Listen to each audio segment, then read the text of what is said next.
Hi there, I'm Christine Dunbar from speechmodification.com, and this is my Smart American Accent training. Welcome to our live Friday question and answer class, where I take your questions regarding American English pronunciation, American accent, intonation, whatever will help you to improve overall your communication in American English. Thanks so much to those of you who've been attending our Word of the Day classes as well. We have those every day, and I've been taking your suggestions for words you'd like help pronouncing. We'll be back again with that class tomorrow, and those air at 9:30 Seattle time. We also have added a new series, which is our Phrase of the Week series. And that series is looking at idioms and expressions that Americans use and that are used in English in general to help you know what they mean. Sometimes I'll be talking about where they come from, and certainly helping you to be able to begin to use them to have more of that native speaker sound. So if you're new to class, feel free to ask your questions anytime in the chat. You can just type them in the chat there and I'll answer them.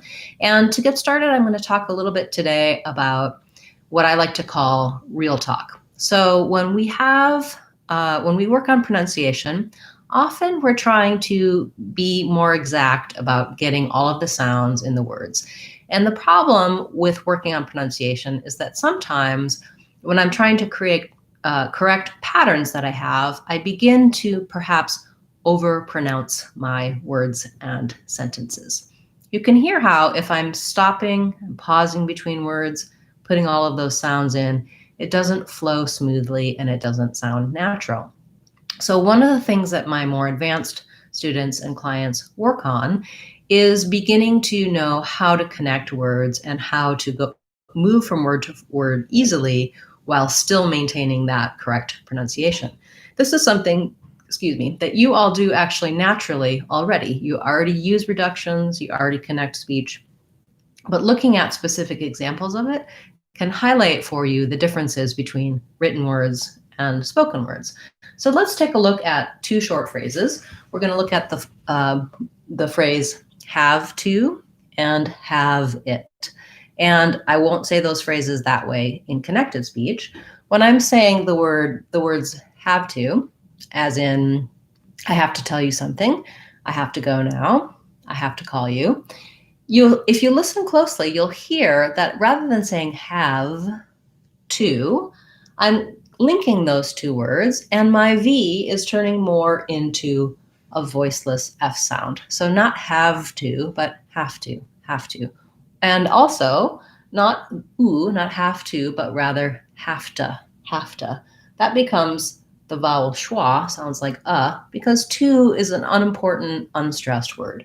So you'll see and hear that Americans will say, I have to do it, I have to. And if I'm going to say something like gonna, maybe that's a little bit more casual and I won't use that in my professional speech. But have to is just simply a reduction. So even if I'm speaking in a professional context, I have to say that have to is really professional, correct English. I can say have to, but if I'm overpronouncing those two words, it may stand out and sound, it may interrupt the fluency and flow of my speech. And then if we look at a phrase like have it, what happens there is because the it has a vowel sound at the beginning, I do hold on to my V sound and I link those two words, and it ends up sounding almost like one word, have it. So if I were to say, I have to have it, I have to have it, you can hear how the word have is quite different in those two contexts. So when the next word is the word to, starts with a consonant, I devoice and I have to. And when it starts with a vowel, have a, have it, have any, my V stays voiced and links to the next word. So this is just a small example of real talk. I do have a full playlist of real talk videos, as well as an online course helping you learn about these reductions and how to use them. If you go on our channel page, you can see our playlists and you look for the one that's called Real Talk. And if you're looking for the online course, you just go to speechmodification.com and go to our courses page. And there you can check out the different options for our online courses. And of course, we do also talk about this phenomenon in our class. So our Real Talk course is right here. So thank you for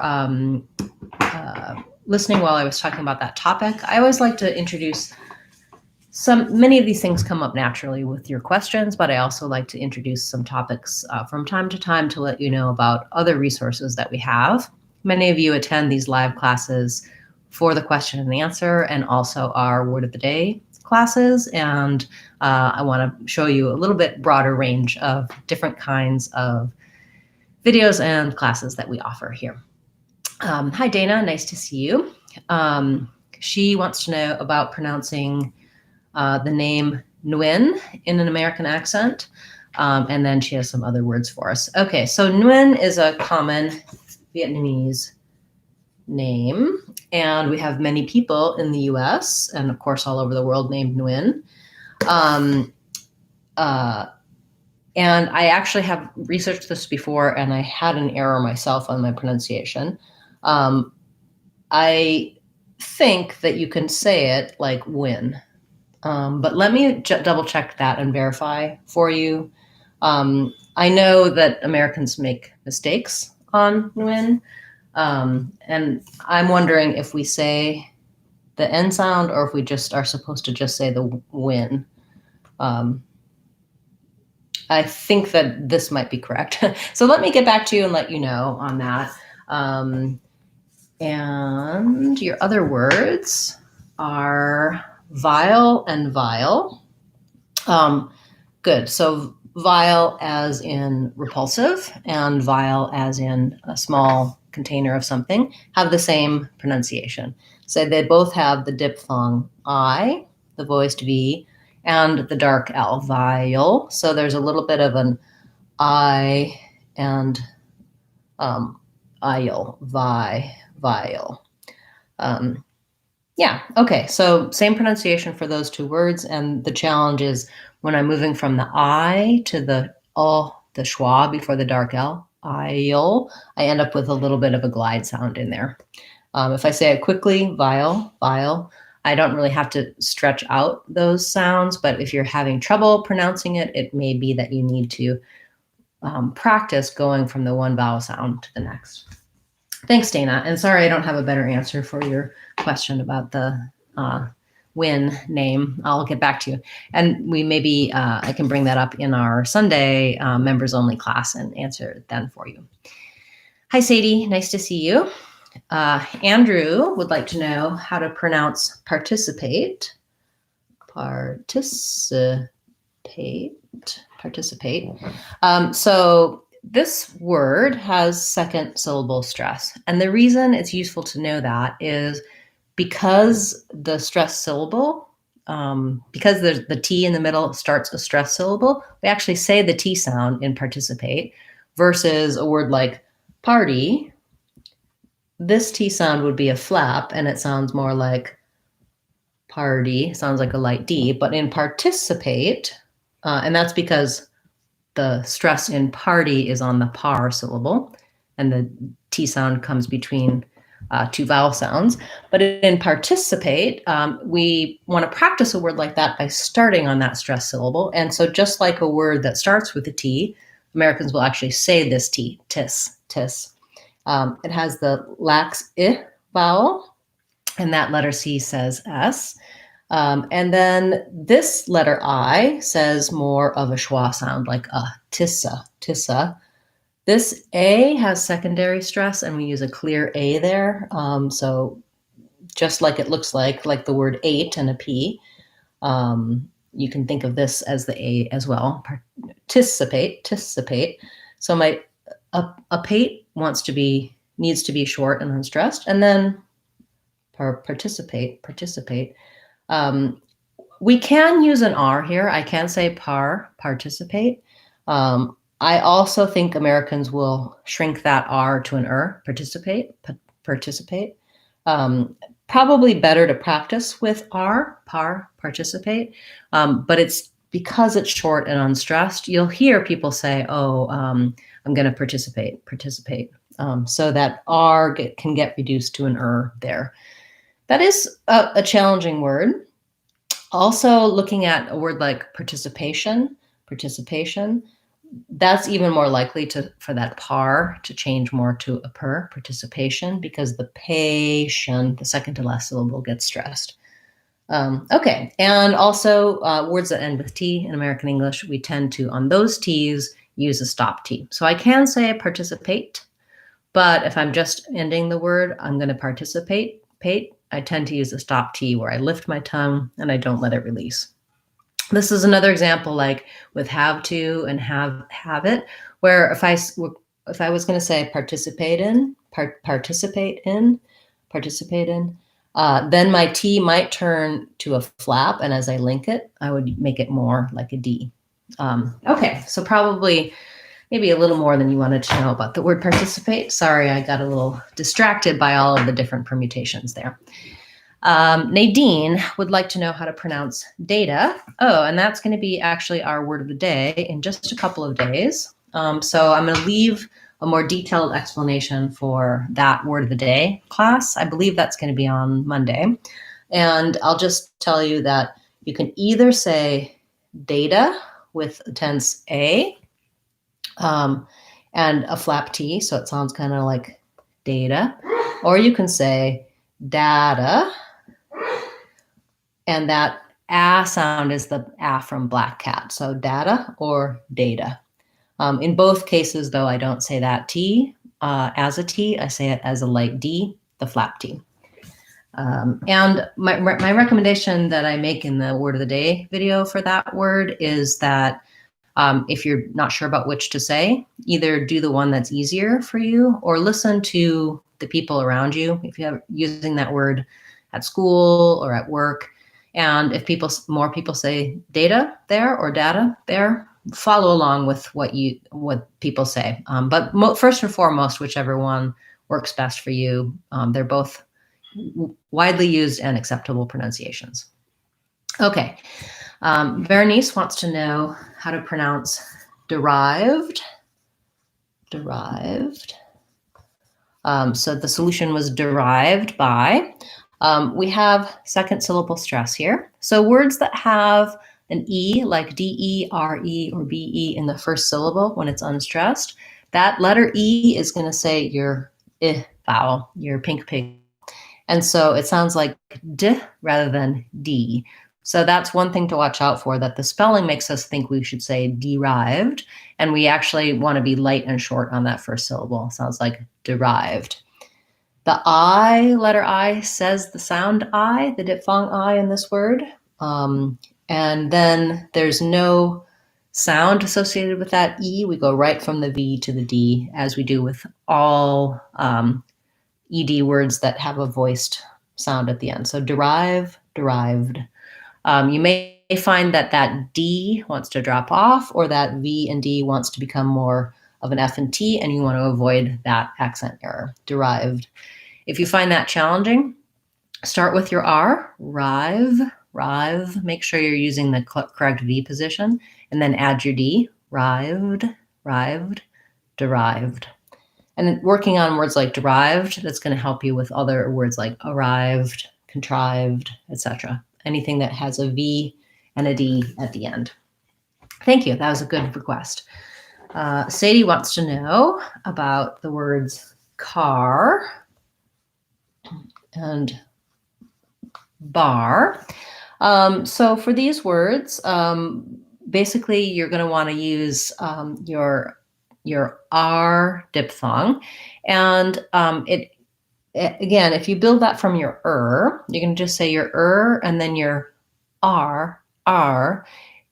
Your tongue starts not all the way back in the ah, not the dark back ah, but more a little bit central R. So, and if you're having trouble getting that R there, you can use the same technique of doing it with a word that starts with R, like car red, and then just think the red, car. Yeah, so the error to watch out for is that you don't want your R to become too relaxed and schwa like ka, but rather car, car. Okay, next question. Halim would like to know about infatuated and enlightened. So infatuated, we have second syllable stress. First syllable just sounds like in. This TU says the CH sound in fat. And then this U also has a glide ya sound. So you want fat chew, fat chew. Then we have a clear A, infatuated. And then this T is a flap, so it sounds like did, aided. Building that from the stress syllable, you might try fat, fat chew, fatuated, infatuated. And then secondly, we have your second request was enlightened, enlightened. I'm actually misspelling that because I'm writing it more like it sounds. So enlighten. What happens here is that we have the stresses on light. The en sounds like n or in, enlighten, enlighten. And then we go from our T is a stop T. We go into the syllabic N and then into the stop D. So it's kind of complicated. We looked at this recently in the word didn't and some other words that had that NT. And so you want to just work on saying enlighten. So you stop your T, enlight. You go right into the N, enlighten. And then you release into the D, enlightened, enlightened. Not simple, but basically this rules for T and D and syllabic N all apply together in this word enlightened. Thank you, Halim, for that request. We have a request for the word statutory. So statutory. Again, this is a word with some T's that function more like CHs. So we have first syllable stress, and this is vowel a, like in black cat. So stat, chew. This TU is like a CH, and it's the U vowel, statue. I'm going to, instead of writing chew, even though we say that way, I'm going to go ahead and put that Y glide in there again. Statutory. And I would say you can say U, statutory, but we often will reduce that more to a ya. So statua, that's one syllable. And then tori, we have to do our clear or and our E, statutory. We say this T sound, statutory. I'm not sure why, because it is between two vowels and it isn't stressed, but T's in the middle of words in American English are quite variable. And if you're wondering what it does, the dictionary is not always going to tell you if it does a flap or another sound. So I suggest looking at my lesson for T in the middle of words, where I list off a bunch of patterns and rules and help you with that. So again, to build statutory, I want long, short. Statutory. Okay, that's a tough word. You guys are giving me a lot of challenging words today. Thank you for that. We have questions about the words center and internet. Now, when I just said those two words, center and internet, I said them with a T. So you can say center, you can say internet. What you'll hear, though, very often in American English is that with these words with NT in the middle, Americans will leave the T out and they'll say it more like center or internet. What I want to watch out for is that I don't want a long N. I don't want center.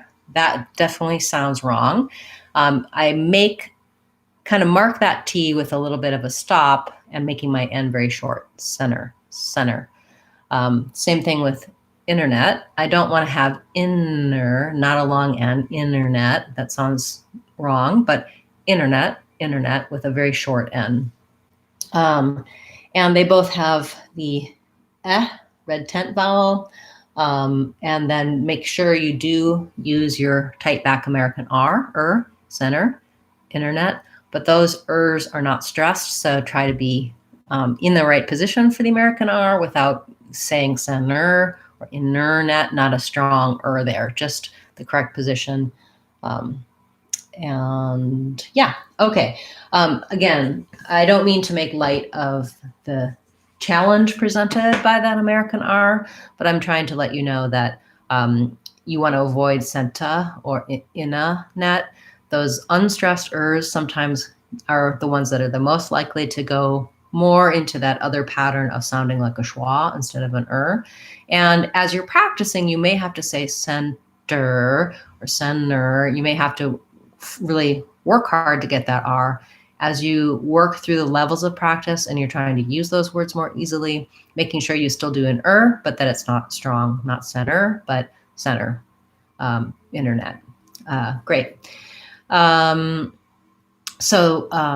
Let's see. So the word drawer, I'm going to leave because I just created a word of the day video for that. So that's coming up, I believe, on Sunday or Tuesday. And it's a challenging word.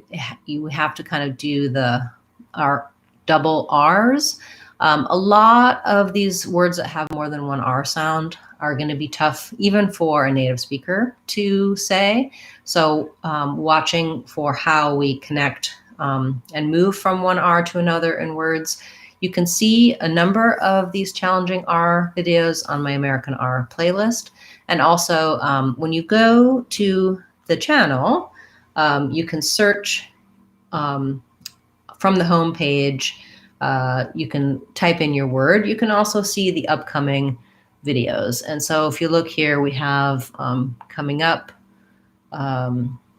in the word of the day series, we have the word drawer among other words that were requested today. And also, if you leave a comment on any of my videos, I'm happy to give you the direct link to either a website lesson that I've mentioned or the particular video that you're looking for. So on our website, if we go to the free practice area, you can see that I also have a search box here. So when you're on the website and you're looking for information, you can go to online practice free trial, and you'll see in the upper right hand corner here that there's a search box. And so I mentioned earlier, let's look for T in the middle, and we'll see the lesson about how we pronounce the different ways we pronounce American T in the middle of words. So that's here. And so you can look and see there'll be information about several videos and images to help you with understanding what I'm talking about in the videos. And then a comprehensive word list for words with NT, words where we say the T in the middle, words where we use a flap, the stop T, and not every single word in the English language is here, of course. That would have taken up too much space, but a lot of really frequently used words. Generally, my videos and my online courses, my training, are based on the most commonly used words in English because, of course, we all have the words that we have to use for work or particular words that we're learning that we want to know how to pronounce correctly. But about 80% of your speech is about 1,000 words or less. And so learning the patterns, the differences, how to connect and use those common structure words. If you correct your accent error patterns on those, that's going to be about 80% of your conversational speech. And then, of course, you can look at some additional specific words that are maybe less commonly used, but you're going to be using them and integrate those into the practice. So that's a big part of the SMART training philosophy, is that you don't really need to be practicing a lot on words like zebra or xylophone unless you're a zookeeper or if you work for the orchestra and you're saying those particular words. But you do want to be practicing on words like moves and needs and have it and has it. getting those patterns on those combinations of everyday words that make up the bulk of your speech. Great. Okay, so thank you so much for all of the great questions today. We'll be back again tomorrow with our Word of the Day class and on Sunday with our Phrase of the Week class. If you have any additional questions, you can ask those now. And otherwise, we'll wrap up for today. We'll be back again next Friday with our live question and answer class. And for our channel members, we have our live question and answer class on Sunday. That'll be at 11 o'clock Seattle time on Sunday. And if you're new to the class and you don't know about membership, it's an option to join the channel. And you can click on the join button and check out those options. And channel members get some extra small group classes where they can ask their questions, as well as some additional playlists and training series that we're working on some more in-depth details to help you with improving your accent. So thank you so much for everyone for being in class today, for our subscribers. I really appreciate all of the great questions that you ask in the comments throughout the week, and I look forward to seeing you again in next week's class. I'm Christine Dunbar from speechmodification.com. Remember, if you want to sound American, you can do it. speechmodification.com. Bye, guys. See you tomorrow.